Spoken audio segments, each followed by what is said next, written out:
So hello friends, in the part 2 of crisis communication, we shall elaborate on media and authorities. There's a constant love-hate relationship, and we shall also look at the image repair theory by Benoit.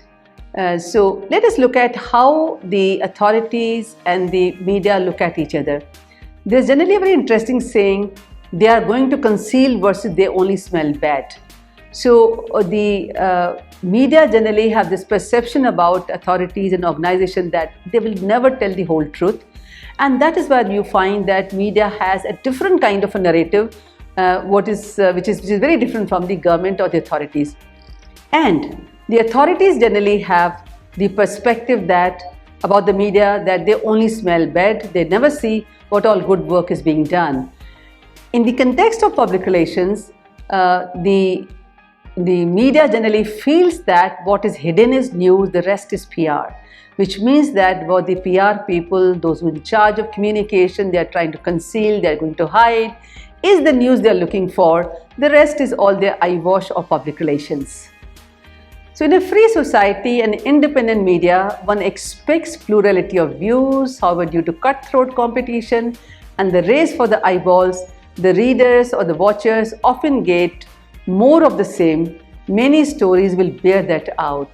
The same sensationalism in times of crisis, and I'm sure you would have seen that I remember the recent Uttarakhand crisis when there was a hydroelectric project involved and many people's bodies washed away and many bodies are yet to be recovered. And then one of the journalists, anchor from a mainstream news channel, is asking a woman who was waiting for her husband to return, because till such time they get a bad news, obviously there's a lot of hope, and she says, how are you feeling? So how would somebody feel in a in a situation like that? People are grief stricken. The media has to be very sensitive to what kind of questions to be asked, and there are a number of researches. I don't know whether there's anything in India, but it's called the grief journalism. How journalists cover grief.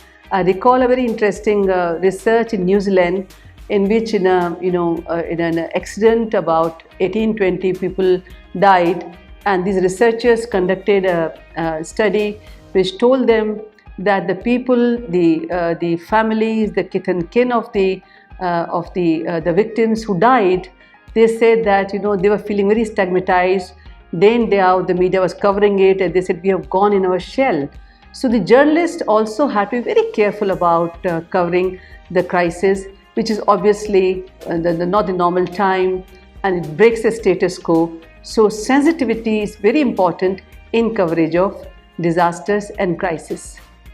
Somebody said that 3 R's are very important in handling crisis management: response, responsibility, and resilience.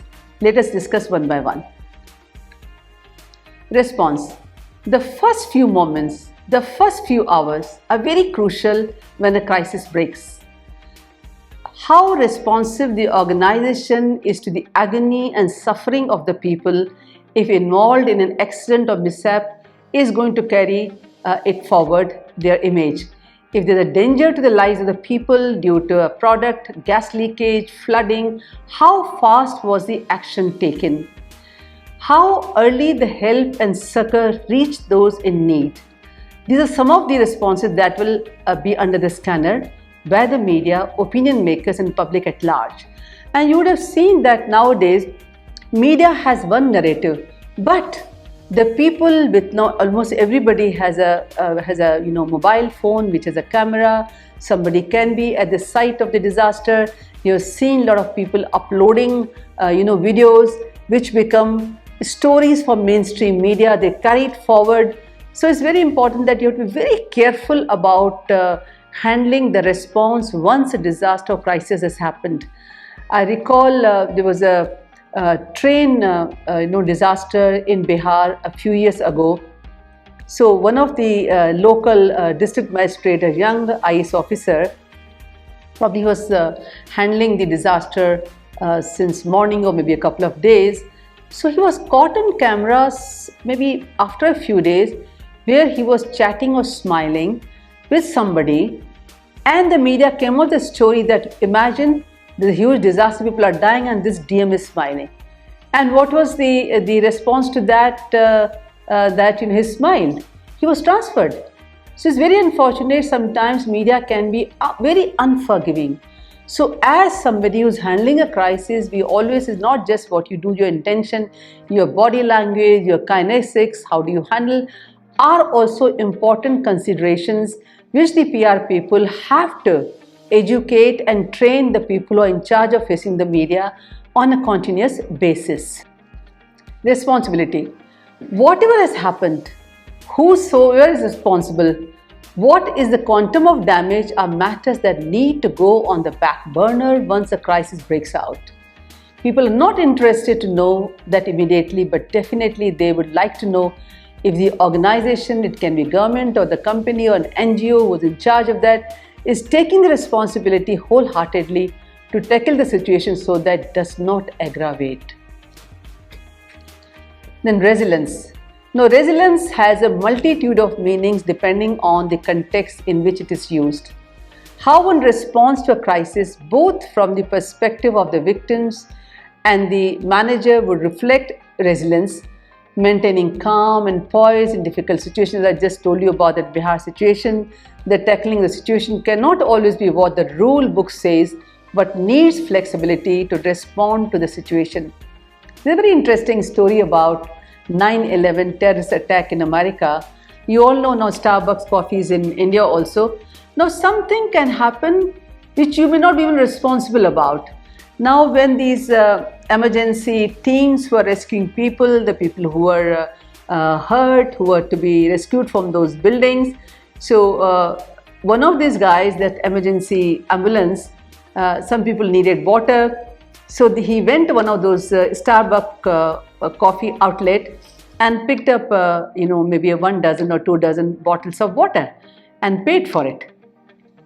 After that, one of the journalists who was probably there, and this guy who picked up the water, maybe towards the evening, he called back Starbucks to check whether he was charged correctly.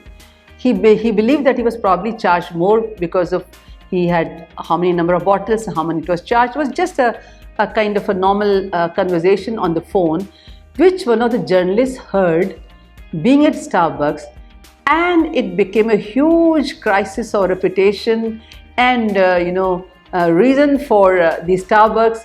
The media started writing that how could Starbucks be so heartless to charge even for water for those who were dying or who were victims of the 9/11.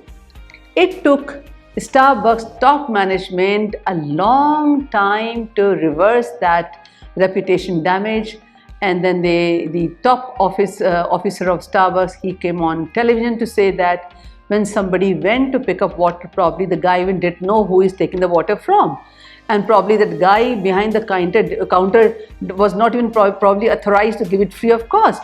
And he said that I'm not sharing how much we have already paid in charity, but then it's very unfortunate this happened. So somebody could have used one's reason. So I think it was probably just about $120 or something. So that check was sent to that emergency ambulance services to say that they were sorry, they should not have done it. So imagine a crisis situation, you may not be directly involved, but you could still be involved. So anybody, when a crisis of this magnitude happens, probably one has to be very sharp in one's responses. So some scholars have spoken of resilience on the part of the media reporting also. In the face of a devastating earthquake and tsunami, Japanese displayed rare resilience. This is a very interesting quote from the BBC. Colossal forces of nature have destroyed entire communities in Japan, and the survivors have had to confront the possibility of a catastrophe. But another story is also emerging of the remarkable resilience of the Japanese people. BBC quoted this on March 17, 2011. So it's very important that the media also has to show its resilience when they are covering not only resilience, even sensitivity. Sensationalism is not the name of the game when you're covering a crisis, when you're covering a disaster.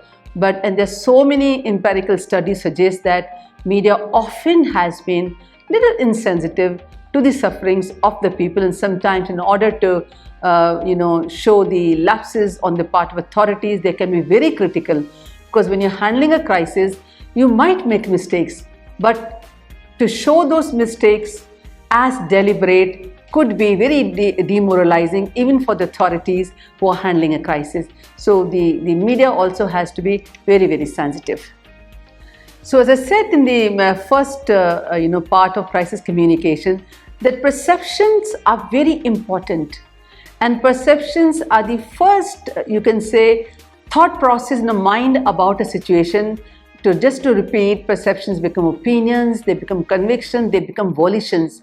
So it's very important on the part of the disaster management authorities to map those perceptions at the initial stages, what is called the embryonic stages, and do your communication to reverse in case the perceptions are going in a different direction which is not based on facts.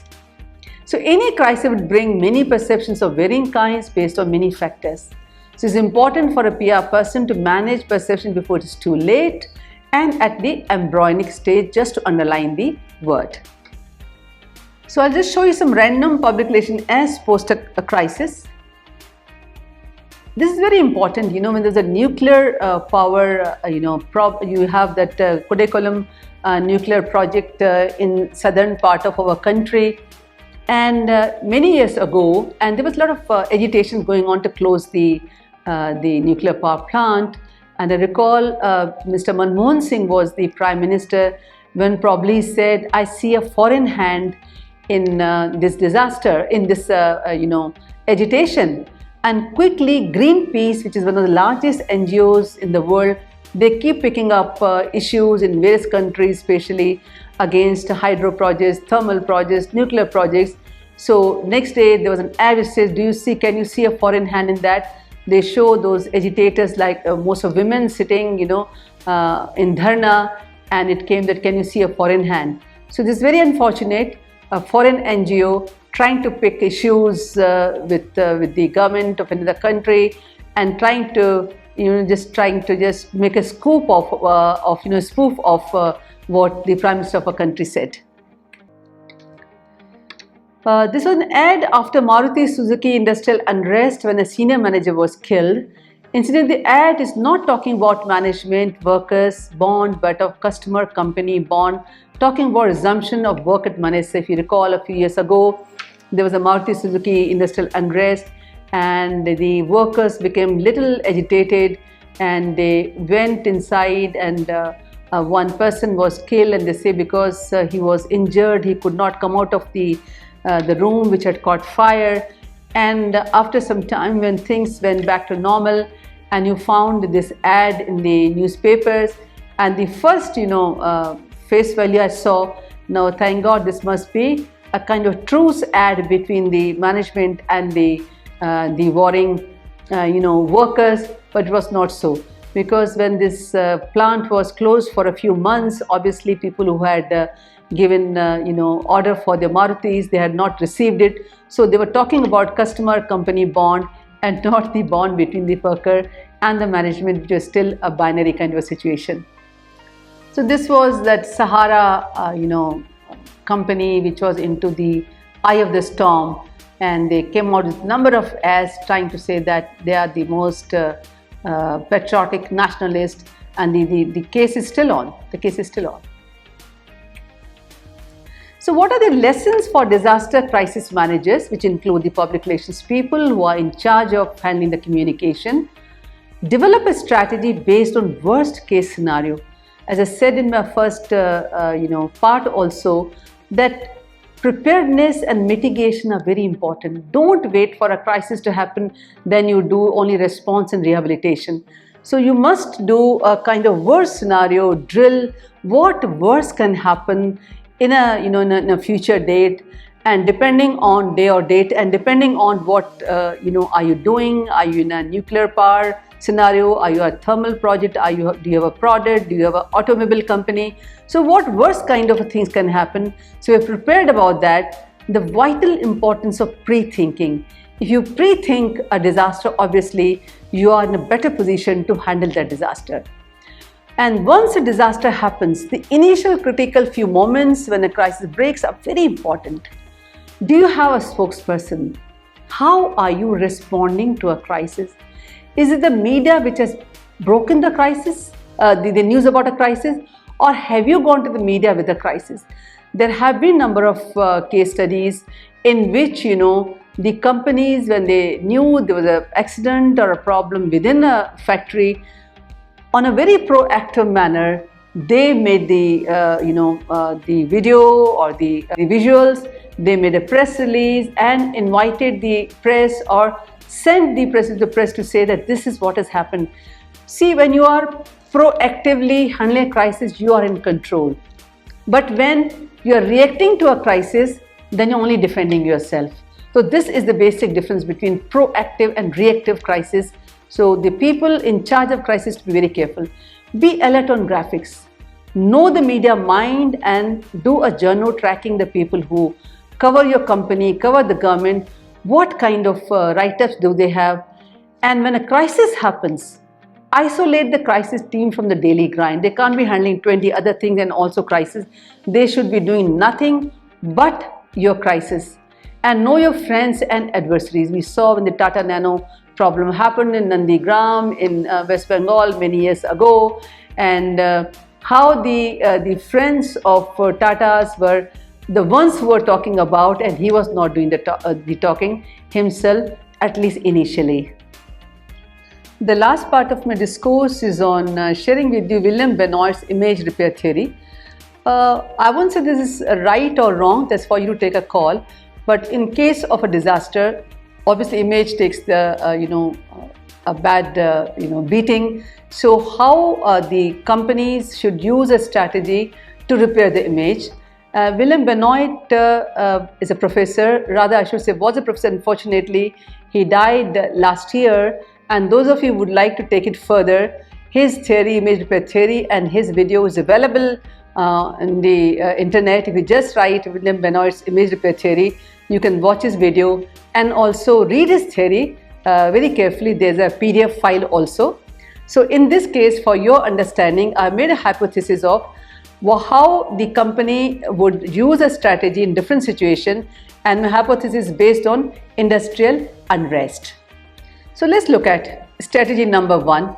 Simply deny that you were responsible. So simple denial, we did not call the police in the first instance. So the scenario is that the industrial unrest, there's the workers and the management fighting, and there are some casualties. So the strategy 2 under denial would be shift the blame. The employees led when unrecognized union became unruly.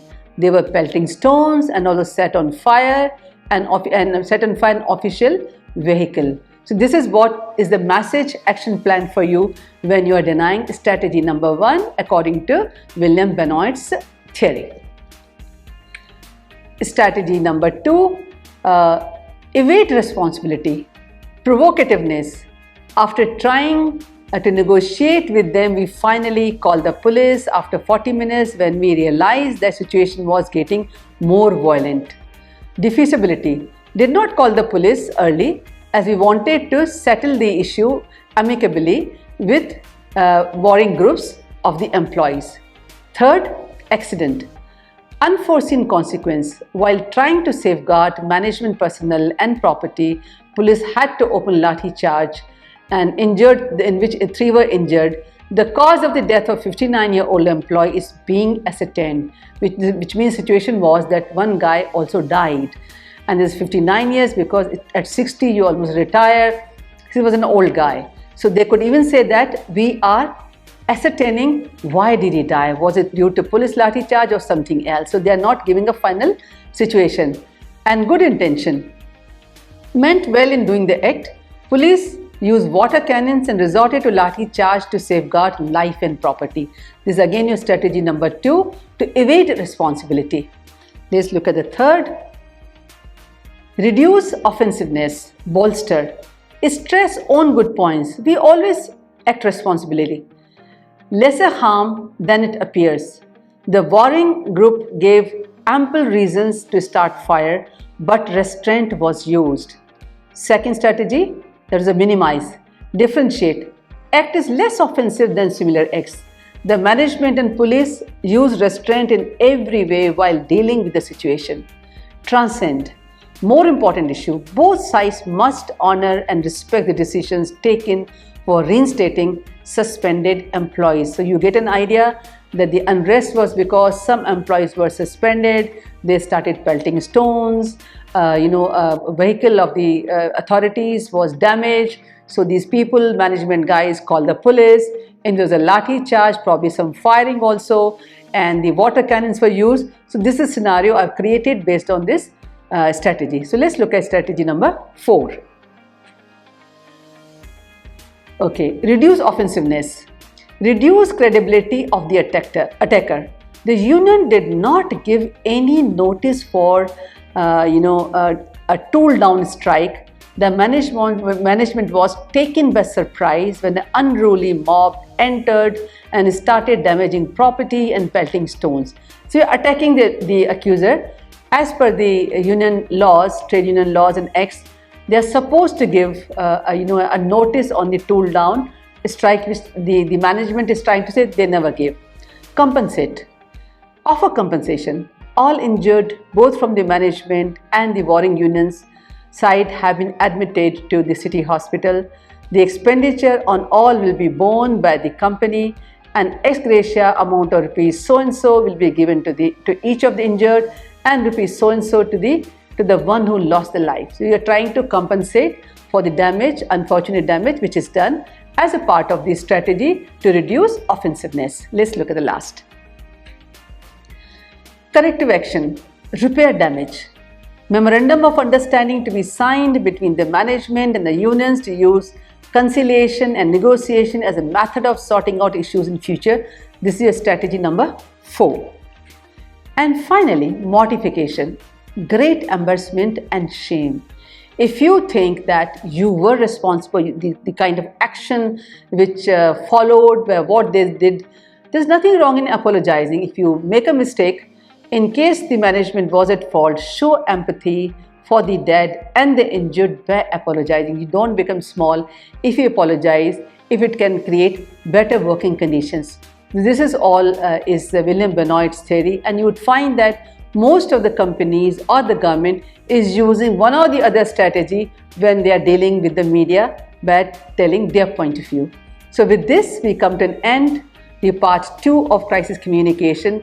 I hope and believe it made sense and you are better empowered to deal with crisis in your personal lives, and also when you are handling crisis, when you start working, and also when you are giving examination at the end of the year. Thank you so much.